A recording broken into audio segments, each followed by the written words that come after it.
So again, here is your kamanang. So karon dili sa ko mag makeup kong naon guys. Line up na kong product akong ipalailan ninyo. Ang Skin Cosmetics. So ang naa niya guys is the whitening lotion and peeling lotion. So, atong gamiton karon guys is the SPF 50+++ whitening and moisturizing serum lotion. Revitalize, moisturize and reveal your skin.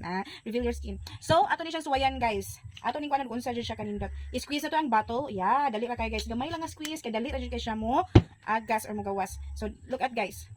Gahapon nakasuway na ko ni gahapon and it feels so refreshing. Nindot kay siya sa panit.